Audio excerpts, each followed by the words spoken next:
Hello, and welcome to Health is the Key, the podcast that explores the health and wellness issues that matter to 1199 SCIU healthcare workers. I'm your host, Elizabeth Moore. Well, Thanksgiving may be over, but the time for giving thanks is not. In fact, it's something that can support our well-being all year round. Studies have shown that practicing gratitude can not only make us feel better about ourselves and those around us, but can actually improve our health, lowering blood pressure, regulating stress hormones, boosting immunity. The list goes on and on. So joining us today to discuss that long list and more is Dr. Tiffany Cudjoe-John, a psychiatrist in private practice. Dr. John explains the science behind this simple exercise and shares some tips on making gratitude a part of your life through the holidays and beyond. Welcome to Health is the Key, Dr. John. Hi, Elizabeth. Thank you so much for having me. So I rattled off an impressive list of health benefits on what expressing gratitude can do, but can you explain just a little bit how exactly that works? Sure. So practicing gratitude, it actually activates areas in the brain associated with emotional regulation and reward. And so basically, when we reflect on what we're thankful for, the brain releases dopamine and serotonin. Those are just neurotransmitters that make us feel good. But then we hear a lot about cortisol. Gratitude helps to lower the cortisol. And we all know that cortisol is the body's stress hormone. So if you're anxious or stressed about something and you express gratitude for the good things in your life, it can actually lower those levels and help you feel a little bit better? Absolutely. And feel better in lots of ways. It can help regulate your blood pressure, improve your sleep. It even boosts your immune system. So just overall, you are feeling healthier and just feeling good. That's amazing. And even though there are studies, and I've found so many studies since I've started reading about this, there's still some controversy over whether it can actually help physical and emotional wellness. So why is there a controversy still? Are people just slow to accept this? You know, I've heard expressing gratitude expressed as toxic positivity. I've read that. That is fascinating. Absolutely. But I like to think of it as just expressing gratitude, not ignoring your problems or the negative things that are going on. And you're not pretending that everything is perfect, but you're just focusing on what is good and expressing the gratitude. And then going back to what I said about increasing your serotonin and dopamine, lowering your cortisol, and just overall improved well-being. Mm-hmm. And I think that's what people are afraid, that it feels inauthentic. It feels like, well, I'm just pretending everything is great when maybe things aren't so great. But when you had said that it's considered toxic positivity. So I wanted to ask, is expressing gratitude just sort of, is it easier for people who are optimistic? So optimism and expressing gratitude are two completely different things. When we express gratitude, we're expressing gratitude for what is happening now or what has happened in the past. Optimism is more so looking forward to good things in the future. And these are two separate things that can happen simultaneously. And when you express gratitude, for those of us who are not optimistic, it can lead to optimism in the future. That's what I wanted to ask you about. Is it sort of like faking it till you make it? You know, if you're not exactly the sunny type, but if you really think hard about the good things in your life and not think about the negative things, it sometimes will change your mindset. Absolutely. I love that. Fake it till you make it. It's also, to go along with that, practice makes perfect. It does feel very difficult initially. And in the beginning, while you're faking it, it's hard and you can't find things to necessarily be grateful for. But if you just start with 3 small things, eventually it will feel more natural. Mm-hmm. I like that there aren't any shoulds in this practice. I've read so many things about choose 10 things a day, which could be really hard, but 3 is doable. 3 is very doable. I typically ask my patients, before you go to bed at night, just choose 3 things that you're grateful for. And it doesn't have to be anything that you think is going to bring about world peace. Start very simple. I was grateful that my cup of coffee this morning was nice and hot. Mm-hmm. I am really trying to adopt this. And this morning I said I was very grateful that my cat threw up on the floor and not on the carpet. That is perfect. You've got to find it where you can. Absolutely. And one of the things I love, too, is that we can be grateful for our quote-unquote failures. So if you didn't get the job you wanted or a romantic relationship you wanted fell through, but in retrospect, maybe it was for the best. Like you can be grateful for things that don't on the surface look positive. Absolutely, Elizabeth. Failures can often just redirect us to things that we didn't know we wanted or needed and increase our gratitude for a different subset of things. Mm-hmm. And it really puts things in perspective. And especially during the holidays, we were talking about people who aren't inherently optimistic, but during the holidays can be a tough time for lots of people. So when everyone around you is celebrating and in great spirits, how do you push through that and find something to be grateful for?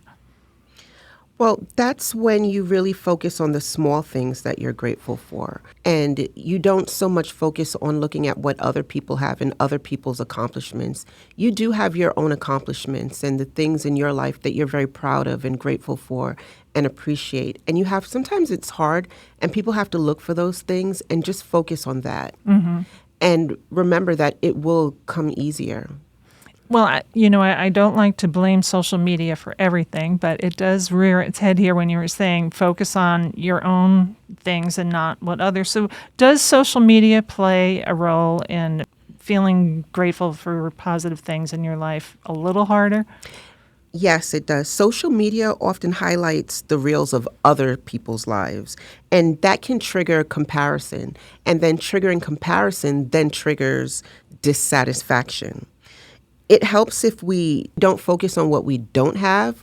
Instead, we shift and we focus on what we do have and bring us back to our own life and to what's real and meaningful for us. So it is good to take a break from social media, and that can support a gratitude practice. So that gives you a little space for yourself and not comparing yourself to others. Yes. Mm-hmm. So can we talk about a practical way for someone who's never done this before to get started? What are some practical tips to get started on it? One of the things that I found when I was doing some research was it was a calendar. It was a 30-day calendar, and it had prompts in it, which I was like, oh, that's great. That helps get me started on something that I wouldn't ordinarily have thought. So what are some other ways that people can get started? Well, my number one advice is you do not need to overthink this. Start with 3 things. You can get a calendar that prompts you. I've seen lots of those. Those are great. Mm-hmm. But just start with 3 things. That's enough to shift your mindset. You can write them down in a journal, but some people don't like to journal. Maybe you can put it in an app. You can put it in a voice note on your phone, or sometimes you just want to say it out loud in your head mm-hmm. and remember it and initially graduate to writing it down or recording it in some way. Set a time each day. I like to say right before I go to bed at night or right when I wake up in the morning. One of those 2 times I think is most ideal. Take a few deep breaths. Just ground yourself so that you know you're in the moment. You're not thinking about anything else and there are no distractions. And just think about those 3 things that you're grateful for. Mm-hmm. They can be small. It doesn't matter how small they are as long as you are grateful for them. And just be patient. Be patient and remember, even if it's awkward initially, it will get better, it will get easier, and you will rewire your brain and recognize all the growth and opportunity that comes from being grateful every day.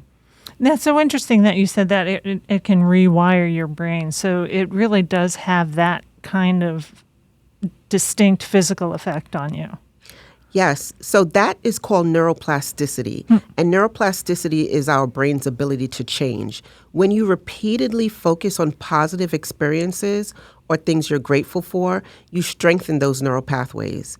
And then over time, it becomes easier and just more automatic to notice the good.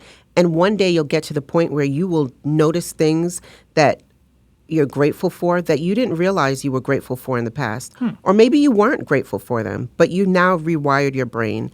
So your brain is teaching you. Yeah.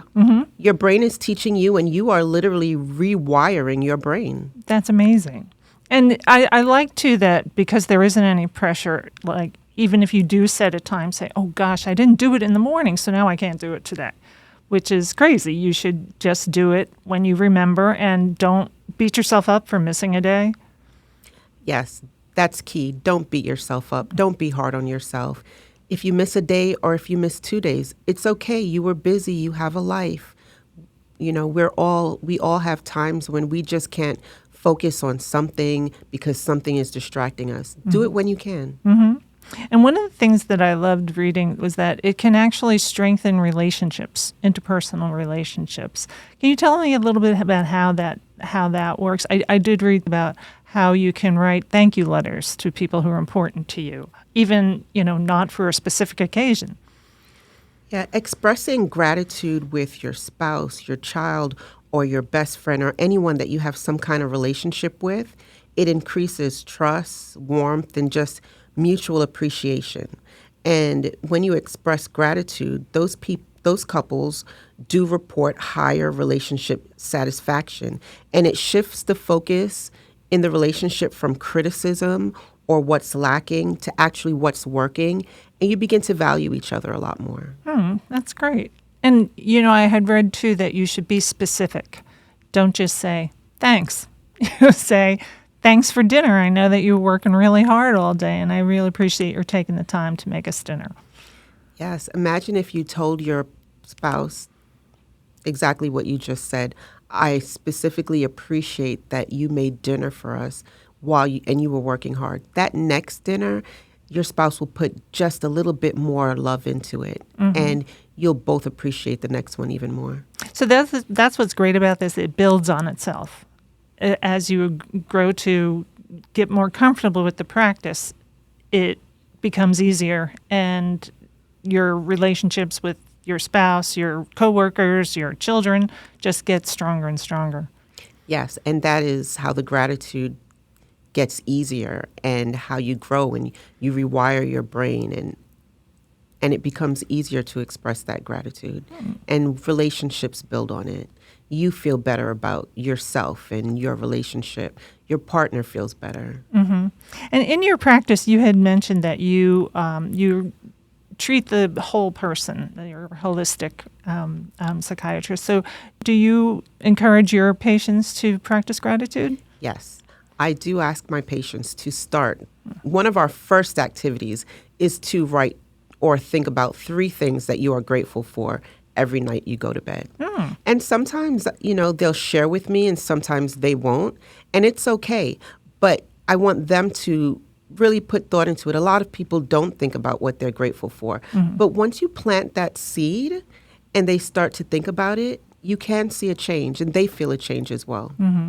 And I sometimes think that, this topic comes up around the holidays, and it's sort of like New Year's resolutions. You do it for a couple of weeks and then you kind of slack off.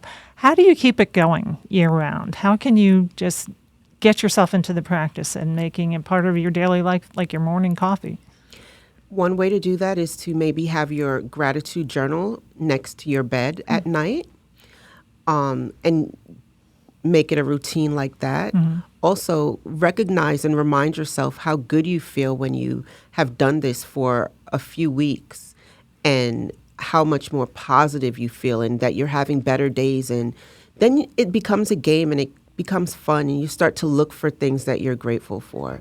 And then you want to share that with people in your life, and maybe you'll bring a friend into this, what I'm calling a game, and talk about what you're grateful for together.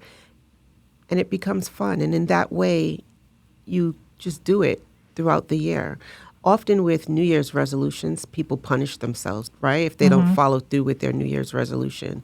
But if you're just thinking about what you're grateful for, there's never a reason to punish yourself. And I like that you tied that in, because a lot of times with New Year's resolutions, if we fall down on them, we're like, well, what's the point now? I may as well just give it up. But don't, every little bit counts. Right. And being grateful is not a continuation of what happened yesterday or last week. Every day that you wake up, find 3 new things that you're grateful for, because not every day is the same.